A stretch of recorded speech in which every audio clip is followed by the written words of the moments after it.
All right, so your job now, your assignment for today is to go back into your virtual textbook and annotate. All right, so you're going to annotate where you're going to identify and label the parts of an argument in the mentor text. All right, so how you're going to do that, you're going to circle the claim, or you're going to label and circle the claim. You're going to label and highlight the evidence, label and underline the counterclaim, and label and highlight the rebuttal in a different color than the evidence. So that's your job today. So this is how you are going to do that in the online textbook. So remember, when we're logging onto the textbook, we can get there from the Perry Township Resource Portal. You'll look under online textbooks, click on Pearson, enter your username and password. Remember, your username is your student ID at Perry-TX, okay? And then your password is Wings8. So let's get logged in here. Remember, we click on Realize. You click on Browse All Programs. Make sure you choose Literature. We're going to our classes. You're clicking on Nonfiction. And this is where you see your assignments. Now, I have a few more assignments than you do, all right? Because, well, you don't have all of them yet. So we're going to click on Freedom of the Press, and I will preview this for you. And so once you click on the assignment, it opens up for you. And remember, you click where it says assigned work, you click on your assigned work, and it should open up. All right. So I'm going to hide that. So now I've already gotten some annotations done here, and I'm going to show you how I did it. First, I highlighted the text that I wanted to annotate, okay? And then, there we go. Let me just get to there. All right, and it pulls up your drop-down menu. And so I'm going to circle that, or not highlight. I'm going to delete that one. Yes, I want to delete that. And go back here. So we're going to circle that, and I'm circling it in yellow. And down here is where I'm going to add my annotation. So this is where I'm annotating. So I'm labeling and describing.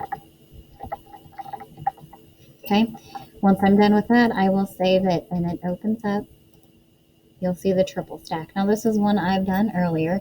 So I circled it. I labeled it my claim. All right, so claim, it states the author's opinion that people should be able to print whatever they want. All right, so, and that just shows you that you can go back and check your annotations. And since I did this earlier, when I went back into the assignment, it saved the annotations that I made previously. Okay, so if you happen to get kicked out, your annotations will save as long as you've checked that save button. Okay, as long as you clicked on that save button.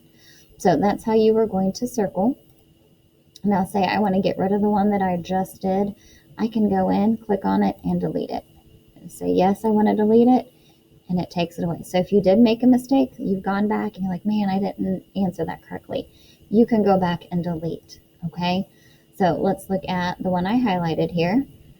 So again, we're highlighting the evidence to support my claim. So I do that again. I highlighted the text that I believe is the evidence. I'm going to choose the color. So this time I'll make it blue.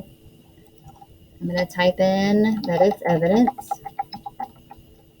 And then my explanation. This shows that, and I'm going to continue on how it supports the claim. I'm going to save it, close it out. And now you'll see that I have a green highlight and a blue highlight because I've said two things with this piece of evidence. Okay, now the original one I did, it says evidence to prove the claim is true. It says the government doesn't have the right to censor us. Okay, now I'm going back. I don't really like the one I just did, so I can delete it. Yes, do I want to delete it? There we go. All right, And then the same is true for your counterclaim. All right, the counterclaim we were underlining. I highlighted. This time I chose underline. I pick the color that I want to underline it. Okay. And then I save it once I type in my annotations. Now, say I go back and I'm like, wow, I don't think I want to use yellow for this, for my counterclaim. So I'm just going to click on my annotation I already made. It's already selected underline. And this time I think I'm going to do it in pink. Okay. And so now that's done. I can click out of it. I go down and do the same thing with this one. This one I don't really want. I don't believe it anymore, so I'm going to delete it. And yep, I want to delete that. Okay. And now you're like, I don't really think I want to use pink for this other color for the rebuttal. I want to make that blue. So I'm going to come down here. I'm going to change it and close it out. All right. So that's how you're going to make changes, or that's how you're going to annotate, and then make changes to annotations if you come back to it later and you don't like your answers. You want to revise it. Okay. So that's your assignment for today. You're going into the virtual textbook. You are identifying and labeling the parts. You're explaining it as well. And remember, there are two ways that you can get into the textbook. One is from the Perry Township site. The other one is in Canvas from the nonfiction homepage. Down here, clicking on the Perspectives textbook. All right. But again, your assignment is to label the parts of the argument in freedom of the press.